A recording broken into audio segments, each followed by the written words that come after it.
예, 우리가 지난주에 아담과 하와에 대해서 우리가 공부를 했는데 이 부분에 대해서 이제 보도록 다시 한번 아직 다 못 본 부분들도 있고 하니까 다시 한번 보도록 하겠습니다.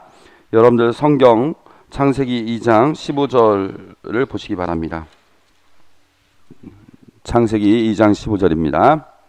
주 하느님께서는 사람을 데려다 에덴 동산에 두시어 그곳을 일구고 돌보게 하셨다. 그래서 여기서 말하는 사람은 아담이라고 그랬죠. 예, 아담인데 우리가 일반 명사로 볼 수 있다고 얘기를 했습니다. 그 다음에 에덴 동산이란 말은 제가 그때 설명 안 드렸는데 기쁨, 행복 이런 뜻입니다. 에덴이란 말이. 그래서 하나님께서는 사람을 위해서 이 세상 모든 것을 창조하셨고 그 안에 사람을 데려다 놓으셨다는 그런 의미로 받아들일 수 있습니다.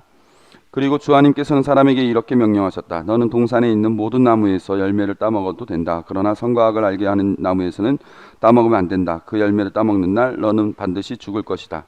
이것은 하나의 협박이라든가 유혹이 아니라 어떠한 선물을 줬을 때 그 선물을 감당해야 되는 기본적인 규칙이라고 제가 얘기를 했었습니다. 그래서 운전면허 얘기를 했었죠. 자동차를 선물해 주면서 음주운전하지 말고 과속하지 말라는 그런 아버지의 염려스러운 마음과도 같은 이치라고 제가 말씀드렸습니다. 주하나님께서 말씀하셨다. 사람이 혼자 있는 것이 좋지 않으니 그에게 알맞은 협력자를 만들어 주겠다. 그래서 주하나님께서는 흙으로 들의 온갖 짐승과 하늘의 온갖 새를 빚으신 다음 사람에게 데려가시어 그가 그것들을 무엇이라 부르는지 보셨다.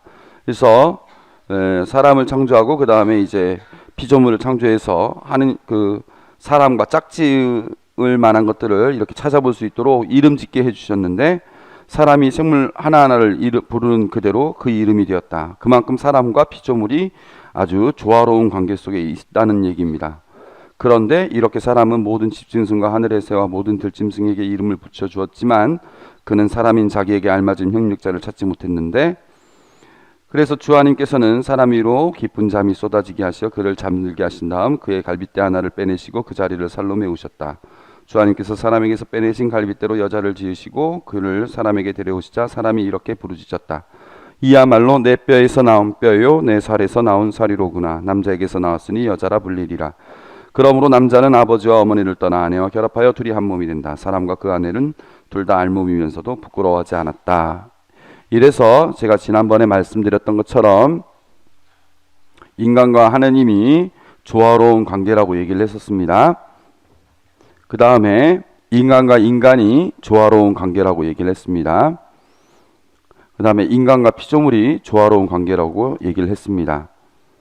그 다음에 이제 죄를 짓는 과정을 우리가 보게 됐는데요. 3장 들어갑니다. 뱀은 주 하나님께서 만드신 모든 들짐승 가운데 가장 강교하였다. 그 뱀이 여자에게 물었다. 하나님께서 너희는 동산의 어떤 나무에서든지 열매를 따먹어서는 안 된다고 말씀하셨다는데 정말이냐? 하와에게 마치 하나님의 이 명령이 가혹한 명령인 것처럼 들리게끔 과장되게 이렇게 표현을 해서 유혹을 한 거죠. 여자가 뱀에게 대답하였다. 우리는 동산에 있는 나무 열매를 먹어도 된다. 그러나 동산 한가운데 있는 나무 열매만은 너희가 죽지 않으려거든 먹지도 만지지도 마라 하고 하나님께서 말씀하셨다. 하와의 대답을 보면 언뜻 보기에는 맞는 얘기인 것 같지만 조금 자세하게 우리가 관찰해 보면 하와는 이미 하나님의 명령을 가혹한 명령인 것처럼 받아들이기 시작했다고 제가 말씀드렸죠. 그리고 뱀이 여자에게 말하였다. 너희는 결코 죽지 않는다. 이 말은 하나님의 말씀과 정면으로 반대되는 말이죠. 너희가 그것을 먹는 날 너희 눈이 열려 하나님처럼 되어서 선과 악을 알게 될 줄을 하나님께서 아시고 그렇게 말씀하신 것이다. 이렇게 얘기를 함으로써 마치 하나님께서 정말 치사하게 자기만 챙기기 위해서 사람들에게 이것저것 금지시킨 것처럼 얘기를 하죠. 그러나 사실은 여기서 선과 악을 알게 될 선과 열매, 선악과 열매라는 것은 우리 분별도 없고 멍청한 상태에 있다가 이걸 먹으면 똑똑해지는 그런 뜻이 아니라 무엇이 좋은 것인지, 무엇이 나쁜 것인지, 무엇이 선한 것인지, 무엇이 악한 것인지를 인간이 스스로 결정할 수 있도록 사실 무엇이 좋고 나쁜지에 대한 모든 판단의 기준은 하나님께 있는데 우리가 그것을 감당할 수 있도록 하는 것이죠. 결국 구원과 파멸에 대해서 내가 책임지겠다는 그런 것이기도 하죠. 그래서 주인이 바뀌게 되는 겁니다. 하나님께서 주인이 됐다가 내가 주인이 되는 것이죠. 그렇게 해서 여자가 쳐다보니 그 나무 열매는 먹음직하고 소담스러워 보였다. 그뿐만 아니라 그것은 슬기롭게 해줄 것처럼 탐스러웠다라고 써져 있지만 사실 먹음직하고 소담스럽고 탐스러운 열매들은 에덴 동산에 있는 모든 열매들은 다 그런 것이었습니다. 그러나 이렇게 죄의 유혹에 빠진 순간 눈이 멀게 되는 것이죠. 그래서 여자가 열매 하나를 따서 먹고 자기와 함께 있는 남편에게도 주자 그도 그것을 먹었다. 그 아담이 이것을 먹었던 이유는 그냥 여자 말을 무조건 들어야 된다고 해서 그런 것만이 아니라 정말 어떤 면에서는 하와를 너무나 사랑했기 때문에 불가피한 선택이라고 생각하고 이런 죄를 지었다고 제가 말씀드렸습니다. 여기까지 내용 여러분들 대충 기억납니까? 정말 빨리 얘기했죠. 아마 지난주에 제 강의를 듣지 않았던 사람은 도대체 뭔 말인지 이해 못하셨을 겁니다. 그러나 여러분들은 강의를 받았기 때문에 다 이해하셨으리라고 생각되고요. 자, 죄의 영향을 이제 보도록 하겠습니다. 3장 7절부터 들어갑니다. 그러자 그들은 눈이 열려 자기들이 알몸인 것을 알고 무화과 나무 잎을 엮어서 두렁이를 만들어 입었다. 이렇게 나와 있습니다. 알몸인 것이 두렵기 시작한 거예요. 예전에는 알몸이면서도 부끄러운 줄 몰랐었는데 이제는 알몸인 것이 두렵게 되는 겁니다. 그러니까 자기 안에 있는 모든 내면을 이렇게 끄집어내도 부끄럽지 않을 만큼 사람이 순수했는데 이제는 자신의 내면을 꺼내기에 두려움이 생겼다는 것입니다. 그 모세가 하느님을 만날 때 그 불타는데 다 없어지지 않는 그 가시나무, 그 떨기나무를 보면서 이렇게 갔었죠. 갈 때 하나님께서 뭐라고 했어요? 이곳은 거룩한 곳이니 신발을 벗어라라는 얘기를 하죠. 하느님의 현존을 만나기 위해서는 신발을 벗어야 된다는 얘기를 했어요. 그 신발이라는 것은 뭐 여러 가지 의미로 해석할 수 있지만 그 중에 하나가 뭐냐? 이 발이라는 것은 뭐예요? 자신의 가장 더러운 부분이죠. 발은 자신의 가장 더러운 부분입니다. 자신의 가장 더러운 부분을 하나님 앞에 드러내 보일 줄 알 때 하나님의 현존을 만날 수 있는 것이죠. 이제 다음 주 목요일이면 우리가 세종례를 하게 되는데 예수님께서 어떻게 하셨습니까? 제자들의 발을 씻어주지 않습니까? 예수님과 제자들, 그러니까 예수님께서 정말 제자들을 끝까지 사랑하시면서 보여주셨던 마지막 모습은 제자들의 발을 씻어주시는 모습. 제자들의 가장 더러운 부분을 몸소 씻어주시는 그 모습을 통해서 제자들과의 그 인격적인 관계를 맺고 있는데 그 베드로가 뭐라고 합니까? 주님, 제 발은 안 됩니다. 저 발은 씻을 수 없습니다. 라고 얘기를 하죠. 그러니까 이제 예수님께서 뭐라고 얘기를 합니까? 이 발을 씻어주지 않으면 너는 나와 아무런 상관이 없게 된다. 이렇게 얘기를 했어요. 이게 어떤 의미겠습니까? 나의 가장 부끄러운 모습, 나의 가장 더러운 모습, 나의 정말 비천한 모습을 예수님께 온전히 내어드리지 않는 한 예수님과 나는 인격적으로 관계를 맺을 수 없다는 것입니다. 그런데 이미 아담과 하와는 알몸이면서도 서로 부끄러워하지 않을 만큼 인격적인 관계가 있다가 알몸인 것이 드러나는 것이 두려움으로 다가오기 시작하는 겁니다. 그래서 여기서부터 이미 관계가 파괴됐다는 것을 우리가 볼 수 있는 것이죠. 그렇죠? 아담과 하와 사이에. 더 나아가서 이렇게 얘기를 합니다. 그들은 주 하나님께서 저녁 산들바람 속에 동산을 거니시는 소리를 들었다. 사람과 그 아내는 주 하나님 앞을 피하여 동산나무 사이에 숨었다. 이렇게 얘기를 했어요. 여러분들, 저녁 산들바람 속에 하나님께서 그 동산을 거니시는 소리가 막 무섭습니까? 예? 표현 자체가 이게 막 무서운 표현이에요? 막 귀신 나타나는 그런 표현입니까? 아니죠. 어떤 면에서는 참 낭만적인 표현 아닙니까? 예? 저녁 그냥 바람도 아니고 산들 바람 속에 또 이상한 데도 아니고 동산을 거니시는 소리, 얼마나 멋진 표현입니까? 그런데 어때요? 이들은 주 하나님 앞을 피하여 동산 나무에 숨었다. 주 하나님께서 사람을 부르시어 너 어디 있느냐 하고 물으셨다. 그가 대답하였다. 동산에서 당신의 소리를 듣고 제가 알몸이기 때문에 두려워 숨었습니다. 이렇게 나와 있죠. 여기서 바로 두려움이 나오게 되는 겁니다. 여러분들 다 아시다시피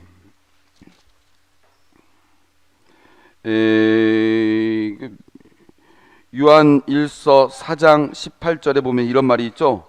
사랑에는 뭐가 없습니다 라고 나와 있어요. 사랑에는 두려움이 없습니다. 그 다음에 완전한 사랑은 두려움을 쫓아냅니다. 두려워하는 이는 아직 자기의 사랑을 완성하지 못한 사람입니다. 하느님을 사랑하는 그 관계가 있으면 하느님을 두려워할 필요가 없는데 두려워지기 시작하는 거예요. 하느님의 그 소리가. 우리가 죄를 지으면, 어렸을 때 죄를 지으면 엄마 아빠 들어오는 소리가 무섭기 시작하는 것처럼 그렇게 다가오는 것이죠. 그래서 이렇게 해서 하느님과 점점 멀어지는 관계가 되어버렸습니다. 그분께서 내가 알몸이라고 누가 일러주더냐, 내가 너에게 따먹지 말라고 명령한 그 나무 열매를 내가 따먹었느냐 하고 물으시자 사람이 대답을 합니다. 잘못했습니다. 제가 주님의 말씀을 어기고 이렇게 제가 잘못을 하게 됐습니다. 두 번 다신 그렇게 하지 않겠습니다 라고 대답한 것이 아니라, 당신께서 저와 함께 살라고 주신 여자가 그 나무 열매를 저에게 주기에 제가 먹었습니다. 내가 먹은 이후에 1차적인 책임은 누굽니까? 여자. 2차적인 책임은 누굽니까? 하느님. 왜? 이 여자가 주니까 내가 먹었고, 그 여자는 당신께서 나랑 살라고 준 여자니까 하느님, 당신이 2차적인 책임, 나는 3차적인 책임밖에 없어요. 예? 책임을 지려면 여자가 먼저 책임져야 되고 그 다음 하느님이 책임을 져야 되는 거예요. 예? 아니 아담 입장에서는 난 솔직히 이해가 됩니다. 내가 여자를 사랑하는데, 이 여자를 사랑하다 보니까 이렇게 난 먹을 수밖에 없었는데 하나님께서 그렇게 만드신 거 아니냐고, 이런 생각이 드는 거죠. 주 하나님께서 그러니까 이제 아담에게 다시 물어보지 않고 이제 여자에게 넘어갑니다. 여자에게 너는 어찌하여 이런 일을 저질렀느냐 하고 물으시자 여자가 대답하였다. 뱀이 저를 꿰어서 제가 따먹었습니다. 여자도 역시 1차적인 책임은 뱀입니다. 주 하나님께서 먼저 벌을 하시는데 그 순서가 뱀에게 먼저 갑니다. 내가 이런 일을 저질렀으니 너는 못 집짐승과 들짐승 가운데도 저주를 받아 내가 사는 동안 줄곧 배로 기어다니며 원죄를 먹으리라. 나는 너와 그 여자 사이에, 내 후손과 그 여자의 후손 사이에 적개심을 일으키리니 여자의 후손은 너의 머리에 상처를 입히고 너는 그의 발꿈치에 상처를 입히리라. 유명한 원복음이라고 하는 부분이기도 하지만, 그래서 우리가 원주시 임대 되신 성모님 상을 보면은 뱀의 머리를 봐주시는 그 성모님의 모습을 볼 수 있지만, 그건 2차적인 해석이고, 1차적인 해석은 어쨌거나 여자의 후손은 뱀의 머리에 상처를 입히고, 뱀의 후손은, 뱀은 또 여자의 후손의 발꿈치에 상처를 입힌다는 것은 서로가 싸우게 되는 견원지간처럼 마치 서로가 으르렁대는 관계가 되어버린 거죠. 그러니까 피조물과 그 인간 사이에 발생되는 조화가 깨진 상태를 보여줍니다. 그죠? 그 다음에 여자에게는 이렇게 말씀하셨습니다. 나는 내가 임신하여 커다란 고통을 겪게 하리라. 너는 괴로움 속에서 자식들을 낳으리라. 너는 내 남편을 갈망하고 그는 너의 주인이 되리라. 이 얘기는 뭡니까? 여자에게 그 벌은 뭐예요? 여기서 지금 임신이 벌이겠죠. 근데 임신이 벌일까요? 임신 자체가 벌은 아닙니다. 임신 자체는 벌이 아니에요. 여기서는 임신이 벌이 아니라, 왜냐하면은 예를 들어서 창세기 1장 28절에 이런 내용이 있습니다. 자식을 많이 낳고 번성하여 땅을 가득 채우고 지배하여라, 이렇게 나와 있어요. 그러면 이때는 그러면 자식을 많이 낳을 때는, 그때는 임신 안 하고 그냥 아기가 어떻게 나온다는 얘기입니까? 예? 이미 임신 자체는 존재했었습니다. 근데 여기서 문제는 뭐냐? 임신이 고통으로 다가오는 거예요. 임신이 축복인데 축복으로 다가오지 않고 고통으로 다가오는 겁니다. 우리가 사랑으로 아기를 갖게 되면 그거는 기쁨이 되는데, 우리가 죄 가운데 아기를 갖게 되면 고통으로 다가오는 거예요. 그래서 임신 자체가 고통이라기보다는 임신이 고통으로 다가오는 게 벌인 것이죠. 그리고 아담과 하와는 갈릴대에서 나온 거니까 서로 동등한 존재가 되어버리는데, 동등한 존재가 되는 것이 아니라 남편을 갈망하고 남편은 너희 주인이 되리라. 남자와 여자가 불평등하게 보인다는 거죠. 이 내용은 뭡니까? 이제는 아까는 인간과 피조물이 조화가 깨졌다고 했는데, 이제는 인간과 인간 사이에 조화가 깨져버리는 것을 볼 수 있습니다. 그리고 사람에게는 이렇게 말씀하셨다. 내가 아내의 말을 듣고 내가 너에게 따먹지 말라고 명령한 나무에서 열매를 따먹었으니 땅은 너 때문에 저주를 받으리라. 너가 사는 동안 줄곧 고통 속에서 땅을 부쳐먹으리라. 고통 속에서 땅을 부쳐먹으리라. 여기서 사람들은 또 뭐라고 얘기냐면 노동이 벌이 됐다. 벌을 받아 우리가 일을 하게 됐다. 이렇게 생각을 하고 있지만 아닙니다. 노동이 벌이 아니에요. 아까도 우리 금방 읽었지만은 2장 15절에 보면 주 하나님께서는 사람을 데려다가 에덴 동산에 두시어 그곳을 어떻게 하게 하셨습니까? 이미 죄짓기 전에도 에덴 동산을 일구고 돌봤죠. 노동은 이미 존재했었습니다. 벌을 받기 전에도 이미 존재했었습니다. 죄짓기 전에도 존재했습니다. 여기서의 벌은 뭐냐? 노동이 고통으로 다가오는 게 벌입니다. 그전엔 노동이 축복이었는데 노동이 고통으로 다가오는 게 벌입니다. 여러분들 신혼 때에는 설거지하는 거 즐거웠잖아요. 살다 보니까 화가 나잖아요.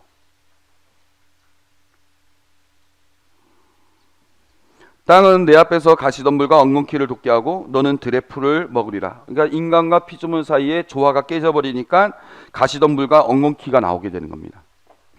너는 흙에서 왔으니 흙으로 돌아갈까지 얼굴에 땀을 흘려야 양식을 먹을 수 있으리라. 너는 먼지이니 먼지로 돌아가리라. 그래서 이제 죽음까지 벌어집니다. 자, 이걸 정리를 하도록 하겠습니다. 하나님과 인간 사이, 주 하나님께서 너 어디 있느냐라고 물으시니까 하나님의 소리를 듣고 숨었던 이 아담이 동산에서 당신의 소리를 듣고 제가 알몸이기 때문에 숨었습니다. 그 다음에 뭐라고 대답합니까? 알몸이라고 누가 일러주더냐? 당신께서 저와 함께 살라고 주신 여자가 그 열매를 저에게 주기에 제가 먹었습니다. 이렇게 얘기를 했어요. 하나님과 인간은 서로 관계가 좋았잖아요. 일구고 돌보게 하니까 일구고 돌봤고, 이름을 짓게 하니까 또 이름을 다 지었고, 시키는 대로 잘 하다가 죄짓기 시작한 때부터 점점 달라지더니 하나님을 두려워하기 시작했을 뿐만 아니라 하나님께 반항하기 시작했습니다. 예. 그래서 하나님과 인간 사이가 벌어지기 시작하는 거예요. 인격적인 관계가 벌어지기 시작했습니다. 그 다음에 인간과 인간 사이, 이 여자가 잘못했다는 거죠. 이 여자가 잘못했다는 거죠. 인간과 자연, 뱀이 저를 끼워서, 이것도 뱀이, 피조물이 잘못됐다고 얘기를 하는 것이죠. 그래서 그 결과 뱀은 여자의 후손과 원수가 되어버립니다. 인간과 자연이 조화가 깨집니다. 여자는 축복이 고통이 되고 남편으로부터 지배를 당합니다. 인간과 인간 사이가 조화가 깨집니다. 사람은 축복이 고통이 돼버리고 노동이 고통이 돼버리고 먼지니 먼지로 돌아가리라. 그래서 여기서 육체적인 죽음을 말하는 것은 아닙니다. 왜냐하면은 너는 그것을 먹는 날 너는 반드시 죽을 것이다 라고 했지만 그날 그냥 바로 죽진 않지 않았습니까? 그냥 살았죠. 아담은 그냥 그대로 살았어요. 어떤 면에서 죽었느냐? 하나님과의 관계가 깨졌다는 것 자체가 죽음입니다. 하나님과 관계가 깨짐으로써 얻게 되는 삶의 근본적인 의미를 상실한 것이 아담의 죽음인 것입니다. 자, 제가 여기서 죄를 지은 그 결과를 반창조적 상황이라고 얘기를 했는데, 창조적인 상황이라는 것은 뭡니까? 우리가 창조가 됐을 때 뭐라고 했어요? 질서 있고 조화로운 관계라고 했죠. 예. 세상이 질서가 있고 조화롭고, 하나님과 인간, 인간과 인간, 인간과 자연이 질서 있고 조화로운 관계였는데, 죄를 짓고 나니까 하나님과 인간의 관계가 깨져버리고, 인간과 인간의 관계가 깨져버리고, 인간과 자연의 관계가 깨져버렸습니다. 그러니까 창조적인 상황이 조화라면 반창조적인 상황은 부조화라는 것이죠. 이런 얘기입니다. 그리고 나서 에덴 동산에서 내치셔서 생명나무에 이르는 길을 지키게 하시고 그럼에도 불구하고 가죽옷을 만들어 입혀주심으로써 보호해 주십니다. 알몸인 상태를 보호해 주십니다. 자, 아담의 메시지를 보도록 하겠습니다. 아담은 우리 모두를 가리킨다고 제가 말씀드렸죠. 아담은 사람이란 뜻이라고 했으니까 우리 모두의 근본적인 모습을 보여준다고 했습니다. 그래서 에덴은 곧 우리의 삶의 자리, 우리의 환경입니다. 가정이 될 수도 있고 내가 속한 공동체가 될 수도 있고 저 같은 경우는 우리 본당이 될 수도 있고 그렇습니다. 알맞은 형용자의 깊은 관계는 제가 말씀드렸고요. 인간 죄의 근본은 하느님을 신뢰하지 않는 것이라고 그때 말씀드렸죠. 그래서 여러분들이 묵상해야 될 것은 우리 삶에서 선악과 열매, 따먹지 말아야 될 것은 무엇인가? 자, 여러분 생각해 보시죠. 아까 제가 말씀드렸죠. 죄를 짓기 전에는 축복이었던 것이 죄를 짓고 나서 고통으로 바뀐다고 그랬죠. 저에게 우리 서기복자 성당이라는 에덴 동산이 있습니다. 하나님께서는 그것을 제가 행복하게 살 수 있도록 에덴이란 말처럼 기쁘게 살 수 있도록 모든 것을 다 꾸며주셨고 거기에 저를 일구고 돌보게 저를 보내주셨습니다. 거기서 제가 하나님의 말씀을 듣고 하나님 말씀을 따르면서 살아간다면 어떻게 했습니까? 저에게 모든 게 축복이 되는 거예요.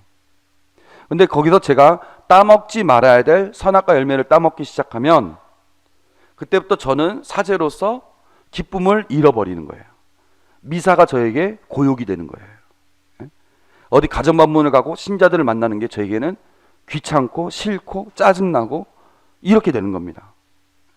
그러면 어때요? 에덴 동산 안에 있지만 저는 에덴 동산에 살지 않는 것과 마찬가지입니다. 내가 그렇게 하느님의 말씀을 어기고 선악과 열매를 따먹기 시작하면 그 순간 그 자리는 이미 에덴 동산이 아니게 된 것입니다. 여러분 가정에서도 마찬가지죠. 여러분 가정이라는 에덴 동산이 주어졌는데 거기서 여러분들이 따먹지 말아야 될 선악과 열매가 있습니다. 그게 그냥 쉽게 말해서 뭐 바람 피는 거라든가 무슨 본분을 다하지 못한다는 건 단순히 그러한 것은 아니라고 생각합니다. 저는 그것보다 더 깊은 의미라고 생각하는데 아무튼 선악과 열매를 여러분들이 따먹기 시작하는 순간 여러분들에게 기쁨으로 다가왔던 것이 점점 기쁨으로 다가오지 않고 고욕이 되고 고통으로 다가오게 됩니다. 그래서 정말 내가 얼마나 선악과 열매를 따먹지 않고 하나님께서 주신 말씀에 의지하며 살아가는가. 선악과 열매라는 게 제가 뭐라고 말씀드렸습니까?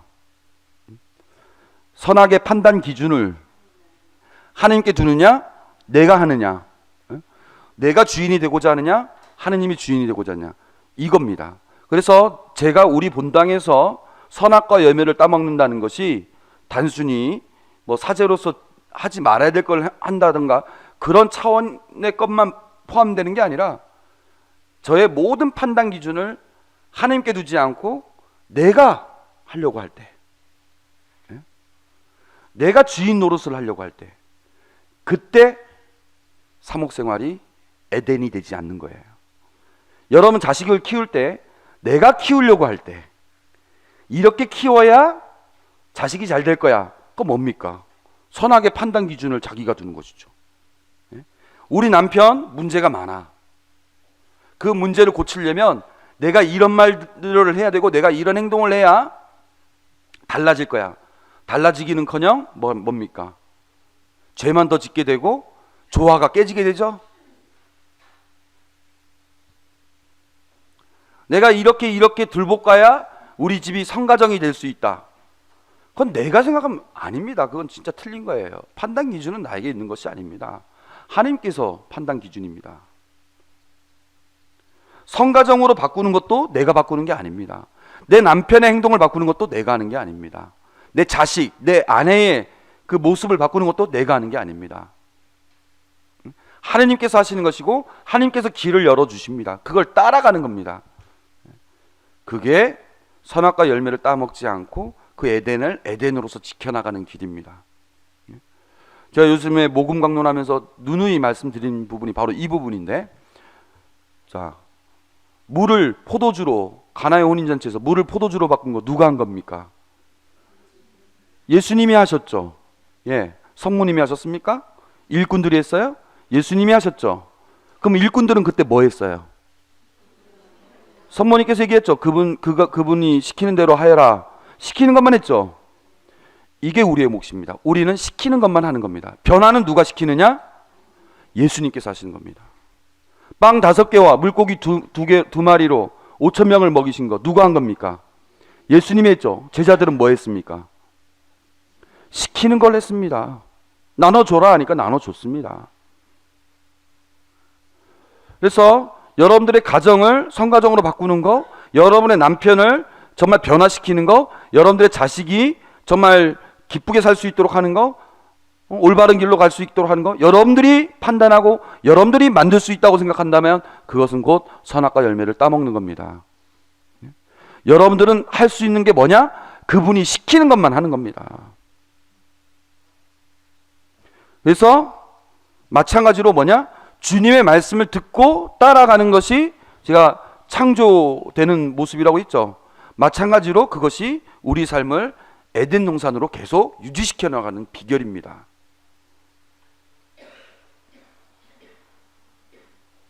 그렇게 되지 않을 때 나에게 애시당초 축복으로 다가왔던 것이 고통으로 바뀌게 되는 것이죠. 아담과 하와는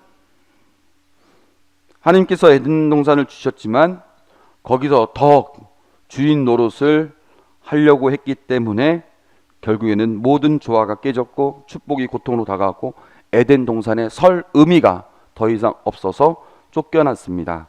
그러한 아담과 하와에게 하나님께서는 그래도 가죽옷을 입혀주셨습니다.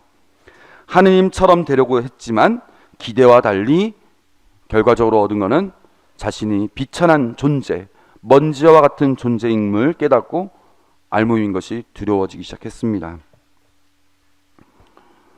그래서 이러한 죄가 우리의 에덴을 고역의 장소로 만들게 되었습니다.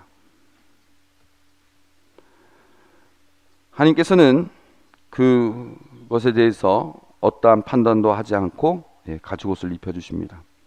그러니까 벌은 하나님께서 너네 죄 지었지 이 고약한 놈 당해봐라 이렇게 주시는 게 아닙니다.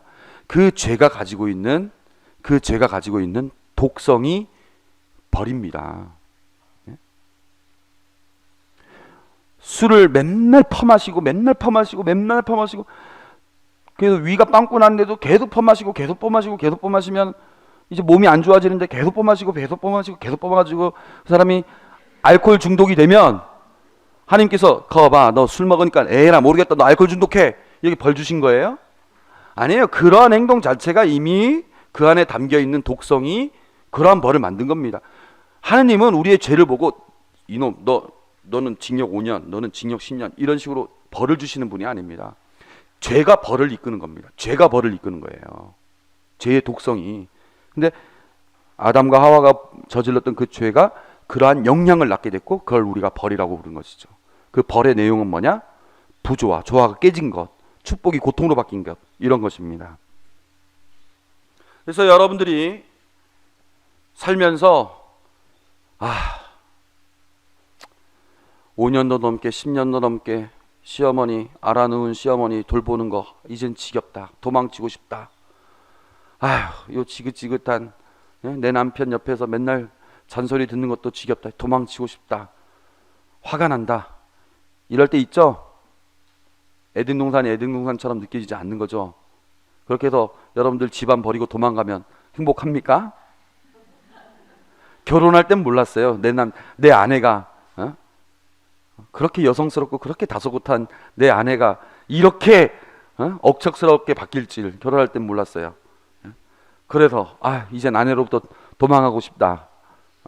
어느 노래방 갔더니 거기 아가씨는 참 말도 정말 나긋나긋하게 잘만 하던데 그쪽에 가면 그럼 행복할 것 같아요?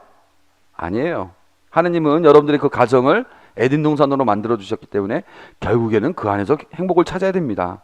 그러기 위해선 결국엔 여러분들이 할 수 있는 건 도망가서 있지도 않은 신기루와 같은 행복을 찾느니 그 안에 머물면서 정말 썩어 없어지는 마음으로 그 안에 머무르면서 주님의 말씀이 무엇인가, 주님께서 나에게 바라시는 게 무엇인가를 다시 찾아가는 과정, 그게 필요합니다. 그럴 때 바뀌게 되는 것이죠. 예, 여기까지가 지난 시간까지 했어야 되는 내용이었고요. 이제 금방 넘어가겠습니다. 아담과 하와, 우리가 1장 받고 2장 받고 3장 받습니다. 그래서 1장에서 세상의 창조 이야기, 2장은 또 다른 창조 이야기인데 보다 초점이 아담과 하와에게 맞춰져 있어서 인간의 창조 이야기라고 제가 이름을 지었습니다. 그 다음에 3장에서는 그 창조된 인간들이 저질렀던 죄와 그 벌의 내용이 나와 있습니다. 그리고 이제 우리가 4장부터 보게 되는데, 이제 우리가 갖게 되는 이제 질문이, 조화가 깨진 이 인류가 앞으로 어떻게 살아갈 것인가, 그 모습을 이제 지켜보게 되는 것입니다. 그 첫 번째가 카인과 아벨이 나오는 것이죠. 카인과 아벨의 내용을 여러분들 대강 아시지만 한번 읽어보도록 하겠습니다. 4장 1절부터 보세요. 사람이, 그러니까 여기서 사람은 아담을 말하는 것이죠. 사람이 자기 아내 하와와 잠자리를 같이 하니 그 여자가 임신하여 카인을 낳고 이렇게 말하였다. 내가 주님의 도우심으로 남자아이를 얻었다. 그래도 하나님께서는 생명을 주시는 것을 거두지 않으시고 자식을 낳게 해주셨습니다. 그 여자는 다시 카인의 동생 아벨을 낳았는데 아벨은 양치기가 되고 카인은 땅을 붙이는 농부가 되었다. 세월이 흐른 뒤에 카인은 땅의 소출을 주님께 제물로 바치고 아벨은 양떼 가운데 맏배들과 그 굽기름을 바쳤다. 그런데 주님께서는 아벨과 그의 제물은 기꺼이 구워보셨으나 카인과 그의 제물은 구워보지 않으셨다. 그래서 카인은 몹시 화를 내며 얼굴을 떨어뜨렸다. 주님께서 카인에게 말씀하셨다. 너는 어찌하여 화를 내고 어찌하여 얼굴을 떨어뜨리느냐. 내가 옳게 행동하면 얼굴을 들 수 있지 않느냐. 그러나 내가 옳게 행동하지 않으면 죄악이 문 앞에 도사리고 앉아 너를 노리게 될 터인데 너는 그 죄악을 잘 다스려야 하지 않겠느냐. 카인이 아우 아벨에게 들에 나가자 하고 말하였다. 그들이 들에 있을 때 카인이 자기 아우 아벨에게 덤벼들어 그를 죽였다. 주님께서 카인에게 물으셨다. 내 아우 아벨은 어디 있느냐? 그가 대답하였다. 모릅니다. 제가 아우를 지키는 사람입니까? 그러자 그분께서 말씀하셨다. 내가 무슨 짓을 저질렀느냐? 들어보아라. 내 아우의 피가 땅바닥에서 나에게 울부짖고 있다. 이제 너는 저주를 받아 입을 벌려 내 손에서 내 아우의 피를 받아낸 그 땅에서 쫓겨날 것이다. 내가 땅을 붙여도 그것이 너에게 더 이상 수확을 내주지 않을 것이다. 너는 세상을 떠돌며 헤매는 신세가 될 것이다. 카인이 주님께 아뢰었다. 그 형벌은 제가 짊어지기에 너무 큽니다. 당신께서 오늘 저를 이 땅에서 쫓아내시니 저는 당신 앞에서 몸을 숨겨야 되고 세상을 떠돌며 헤매는 신세가 되어 만나는 자마다 저를 죽이려 할 것입니다. 주님께서 그에게 말씀하셨다. 아니다. 카인을 죽이는 자는 누구나 7가철로 한가품을 받을 것이다. 그런 다음 주님께서는 카인에게 표를 찍어 주셔서 어느 누가 그를 만나더라도 그를 죽이지 못하게 하셨다. 카인은 주님 앞에 물려나와 에덴의 동쪽 놋 땅에 살았다. 이렇게 얘기를 나왔는데요. 우선 여기서 의문스러운 게, 지금 이 세상에 창조된 게 아담 창조됐고 하와 창조됐고 카인 창조됐고 아벨이 창조됐는데, 카인이 죄를 지은 다음에 만나는 사람마다 나를 죽이려 할 것입니다, 뭐 이런 얘기 나오면 도대체 그 사람들은 어디서 난 사람들이냐, 이런 생각이 들죠. 그래서 제가 첫 시간에 얘기했던 것처럼 이 내용들은 세상의 맨 처음에 시작만을 의미하는 게 아니라 우리 전체의 내용을, 우리의 근본의 모습이라고 얘기를 했습니다. 인간 근본의 모습이라고. 그런 거에 별로, 성경은 그런 거에 대해서 별로 모순점이라고 생각하지 않습니다. 애시당초. 이게 뭐 5,000년 전의 얘기인지 4,000년 전의 얘기인지 그런 거 아니라는 거예요. 오늘날 우리의 얘기라는 거예요. 지금 이 카인과. 그러니까 카인과 아벨이 역사 속에서 실존하는 인물이 아닙니다. 그냥 우리의 얘기를 카인과 아벨이라는 이 얘기를 통해서 다시 들려주는 얘기예요. 그냥 말 그대로 신화입니다. 신화. 그러나 이 신화가 우스꽝스러운 얘기가 아니라 그 안에 우리 삶에 정말 바른 길을 인도해주는 그런 진리의 내용이 담겨있기 때문에 우리가 진리라고 하는 겁니다. 이 성경의 말씀이. 세상에 뭐 빅뱅 이론, 뭐 원숭이 어쩌고 얘기를 했을 때 우리가 그게 중요한 게 아니라 그 창조의 그 이유, 그 목적, 그게 중요하다고 우리가 얘기했던 것처럼 이것도 그런 시각에서 받아내야 합니다.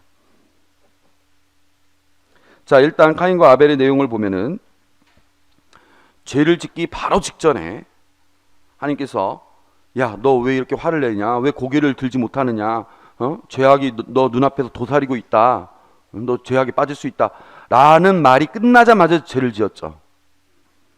그 다음에 그 죄의 내용은 동생을 죽이는 것입니다. 들에 나가자 해놓고서 죽여버립니다. 그래서 하나님께서 내 아우 아벨은 어디 있느냐라고 대답을 했을 때 제가 아우를 지키는 사람입니까? 하고 반항을 합니다. 아담과 하와가 지었던 죄와 카인이 지었던 죄를 우리가 비교해 볼 수 있어요. 카인과 아벨은 카인은 죄를 짓기 바로 직전에 하나님께서 당부를 하셨지만 아담과 하와는 그런 직전에 당부를 했습니까? 직전은 아니에요. 죄를 짓기 좀 전이었어요. 훨씬 전이었죠. 그러니까 이거는 우리가 아이들 보고 도둑질하지 마 하면서 막 이렇게 혼낸 다음에 그 다음날도 바로 가서 도둑질한 거나 똑같은 거 아닙니까? 누가 더 이 부분만 비교했을 때 누가 더 잘못한 거예요? 카인입니까? 아담과 하와입니까? 카인이죠. 아무래도 죄를 짓기 바로 직전에 당부를 하셨는데 그 말을 듣자마자 이렇게 했다는 것은 아예 정면적으로 하나님의 뜻을 거스르는 거였죠. 카인은 동생을 죽였는데 아담과 하와가 지은 죄는 뭡니까? 선악과 열매를 먹은 거죠. 이것도 죄의 질을 봤을 때 어디가 더 커요? 죽이는 게 더 크죠. 하나님께서 아담과 하와에게 말하는 거는 너 어디 있느냐, 너의 그 현실적인 위치, 너의 그 어떤 우리의 자리를 묻고 있다면 카인에게는 그 자리뿐만 아니라 이웃의 자리, 형제의 자리까지도 묻고 있는 것이죠.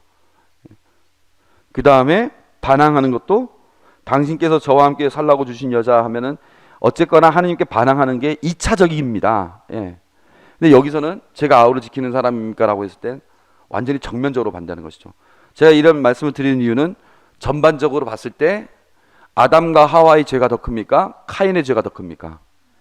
카인의 죄가 더 크죠. 그러니까 처음에 아담과 하와의 죄가 이만큼이었으면 이것으로 인해서 조화가 깨졌고 그 이후에 조화가 깨진 상태에서 지은 죄는 어떻게 됐어요? 더 커진 겁니다. 지금 이걸 먼저 기억해요. 죄는 점점 확대되어 가게 되었고 카인은 떠돌이 신세가 됩니다. 그때 당시 고대 사회에서 탈리온법이라는 게 있었는데 가족을 죽이면 부족에서 쫓겨나고 다른 곳에서는 그 사람을 받아들이지 않는 그런 법이 있었습니다. 그런 상식선에서 카인에 대한 이야기를 하는 거예요. 그런데 하나님께서는 카인에게 표를 찍어주심으로써 카인을 보호해 주십니다. 이 사람은 내 사람이니까 함부로 대하지 말라, 이렇게 지켜주시죠. 하나님께서는. 그래서 카인과 아벨에 있어서 경쟁관계, 살인, 땅이 저주가 되고 유랑자 신세가 됐습니다. 라멕의 노래라는 내용이 있는데 라멕의 노래는 5장 4장 23절 아다야 칠라야 내 소리를 들어 라멕이라 아들아 내 말에 귀를 기울여 나는 애는 아야나를 죽였다. 카인을 해친 자가 7과절로 안갚음을 받는다면 라멕을 해치는 자는 77과절로 안갚음을 받는다. 그만큼 이 복수나 이런 것들에 대한 내용이 점점 더 깊어집니다. 그 다음에 하느님의 아들들에 대한 이야기가 나오는데 하느님의 아들들이 사람의 딸들과 한 자리로 가게 됐고 그 다음에 인류의 타락이 이렇게 벌어지게 됩니다. 이런 과정이 쭉 이어지는데 잠깐씩 그 내용을 보도록 하겠습니다. 먼저 카인과 아벨. 왜 하나님은 카인의 재물을 굽어보지 않으셨을까요?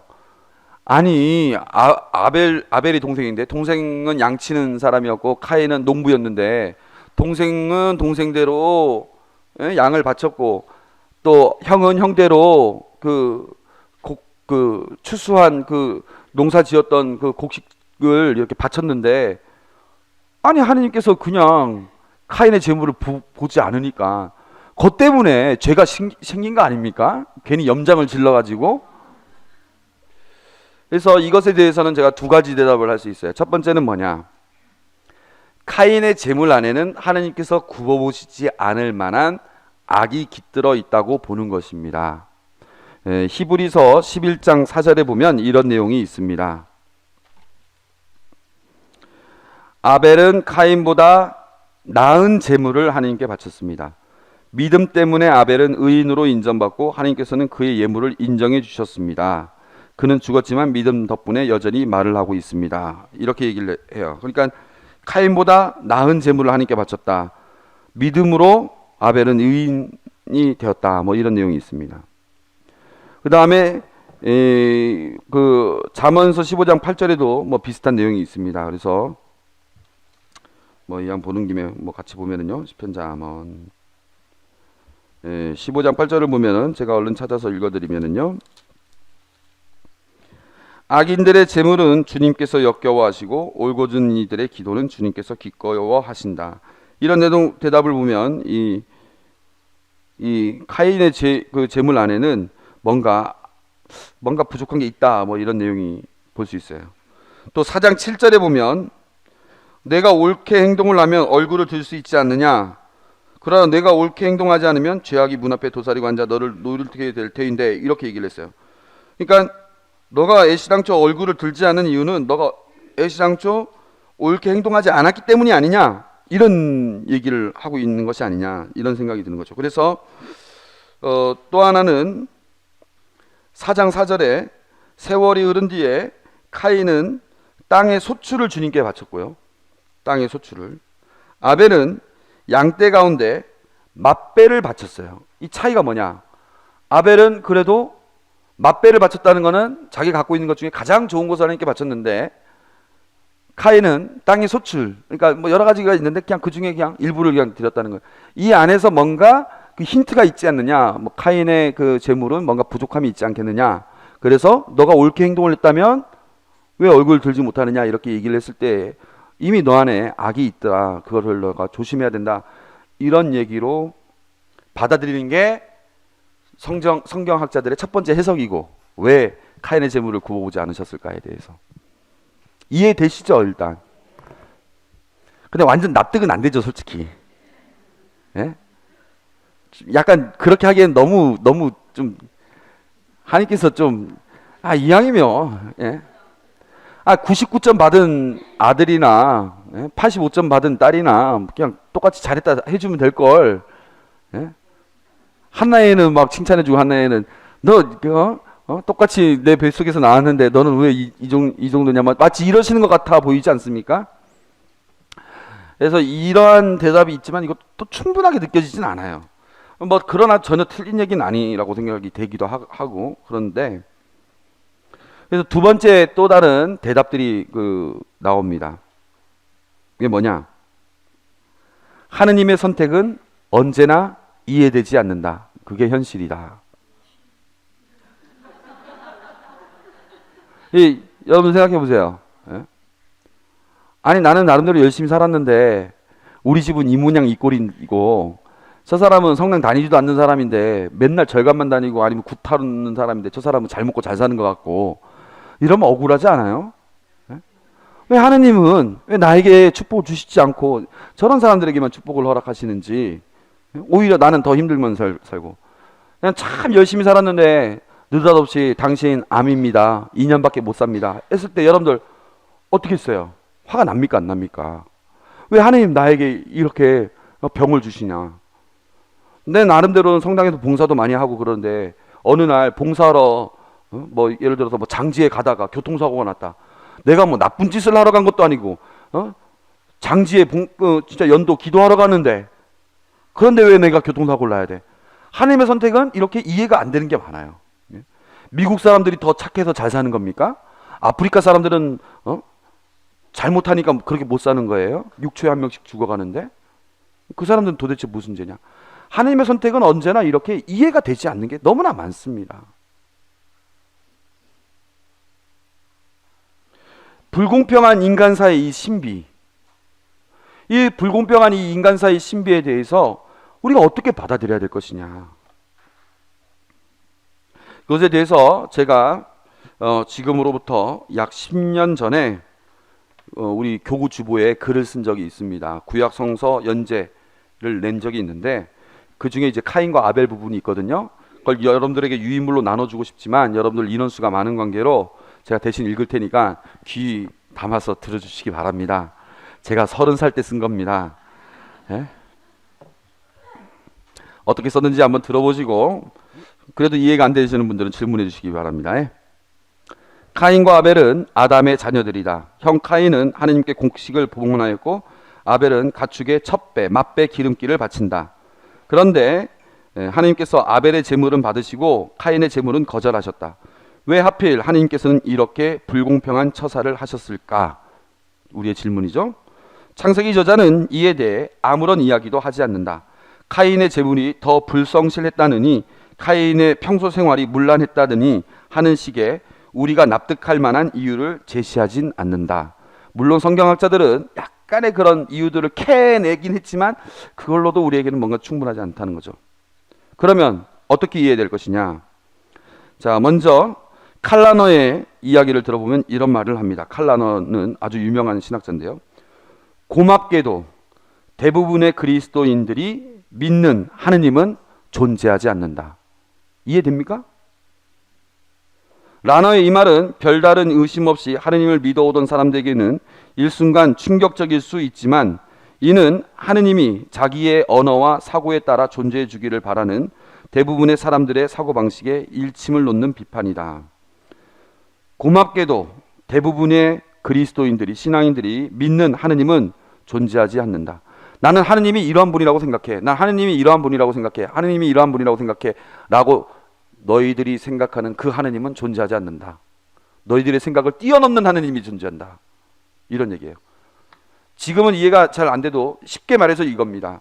2차 세계대전 때 독일은 독일의 그 승전을 위해서 하느님께 기도를 했어요.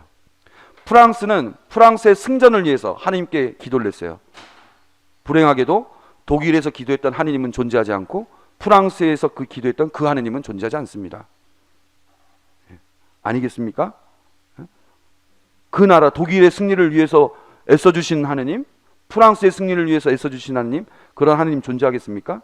그런 존재하지 않습니다. 우리가 함정에 빠질 수 있는 것이 바로 이것이다. 우리는 하느님께서 아벨의 제물만 선택하신 데에 뭔가 납득할 만한 이유가 있어야 한다고 생각하게 된다. 그리고 그 납득할 만한 이유가 없을 때 하느님을 합당치 못한 분으로 심판하려 한다. 당신 그렇게 행동했으면 그만큼의 충분한 이유가 있어야 될 거 아닙니까? 뭔가 합리적인 뭔가 이유가 있어야 될 거 아닙니까? 그렇게 행동 안 하셨으니까 당신 나쁜 분입니다. 라고 우리가 판단하려 한다는 것이죠. 그러나 하느님은 우리가 납득해야 마땅한 그런 논리 속에 갇히신 분이 아니시다. 우리의 논리 속에, 우리의 납득될 만한 그 이유 속에 갇히시는 분이 아니시다. 그분 선택의 자율성은 전적으로 그분 몫이다. 아담과 하와가 선과 악을 알기 위해 선악과 열매를 따먹음으로써 자신들의 구원과 멸망을 스스로 책임지겠다고 나섰던 것도 이와 무관하지 않다. 그들은 하느님의 판단이 아닌 자신의 판단으로 구원의 문제를 해결하려 한다. 카인 역시 하느님의 판단이 옳지 못한 처사라고 보고 있다. 그리고 하느님을 불공평한 분으로 심판하고 있다. 그는 고개를 숙이며 하느님께 분노하면서 자신의 판단이 옳은 게 아니냐고 항변하고 있다. 이런 일화가 있다. 미첼이라는 사람이 있었다. 어느 날 그가 탄 오토바이가 마주오던 차와 부딪히면서 오토바이가 폭발하는 사고를 당했다. 당시 46세였던 그는 얼굴을 알아볼 수 없을 정도의 화상을 입었다. 그리고 4년 후 그는 타고 가던 비행기 추락 사고로 멀쩡하던 하반신마저 마비되고 말았다. 그러나 이렇게 연거푸 닥친 불행에도 불구하고 그는 좌절하지 않고 오히려 숨겨졌던 힘이 발휘되어 연설가로, 학자로, 백만장자로 명성을 얻었다. 그러니까 46살 때 오토바이 사고로 화상을 입고 4년 뒤 50살 때 비행기 추락 사고로 하반신 마비가 됐지만 오히려 성공을 했고 후에 이런 말을 하였다. 내게 불행이 닥쳐오기 전까지 내가 할 수 있었던 일은 1만 가지였습니다. 하지만 사고를 당하면서 할 수 있는 일은 9천 가지로 줄었습니다. 1천 가지 일에 대해서 슬퍼하면서 고통 속에 살든지 아니면 나에게 남아있는 9천 가지 일을 하며 살든지 선택해야 했을 때 나는 내게 남은 9천 가지를 기뻐하기로 작정했습니다. 그러니까 내가 이런 사고를 당하기 전에 나는 1만 가지를 할 수 있었지만 이런 사고를 당하니까 제한이 돼서 9,000가지, 내가 할 수 있는 일은 9,000가지다. 잃어버린 1,000가지에 대해서 슬퍼하면서 나머지 삶을 살아가느니 남아있는 9,000가지를 바라보면서 할 수 있는 것들을 해야 되겠다라고 결심했다는 것이죠.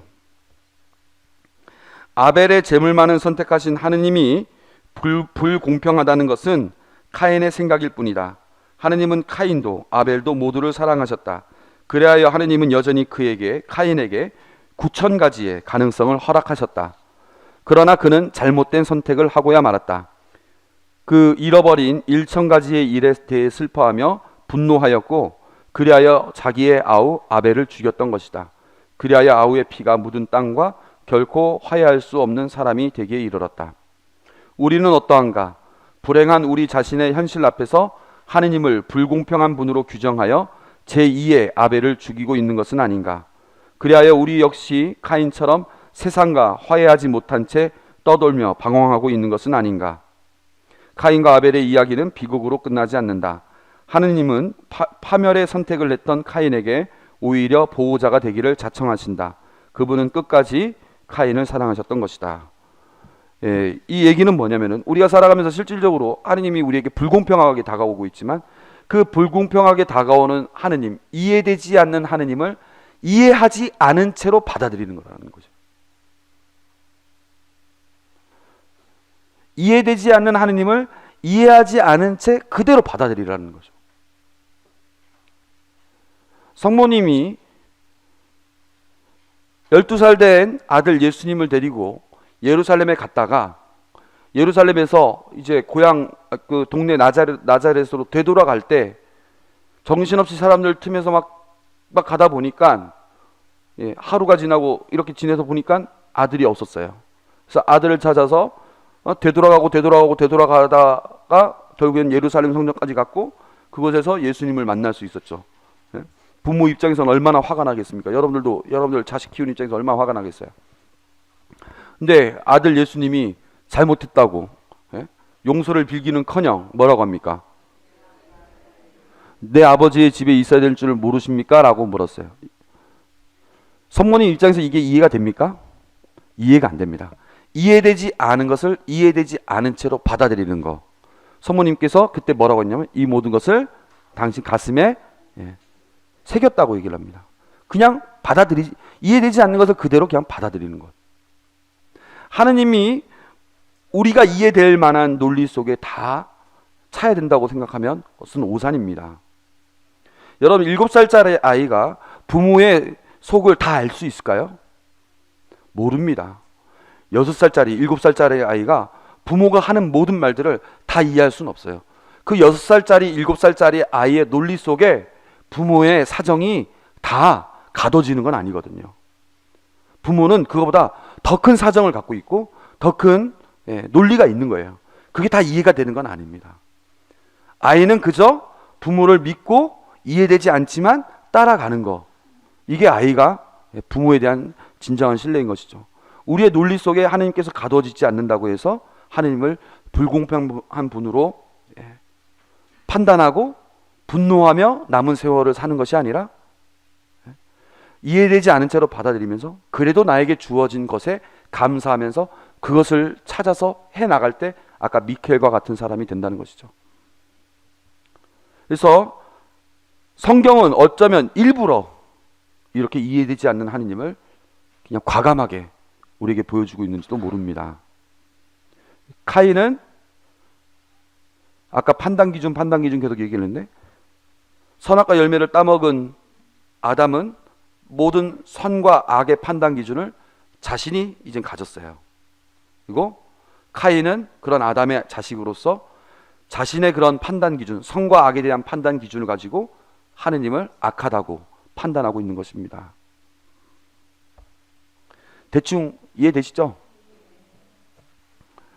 그래서 여러분들 안에 삶 속에서 하느님이 이해되지 않는다고 해서 하느님을 한도로 판단하지 않고 그저 성모님처럼 가슴속에 새겨두고 그냥 살아가신다면 나중에 더 큰 하느님을 만나게 될 것입니다. 여기까지 하고 이제 거인족 이야기 10분 후에 보도록 하겠습니다.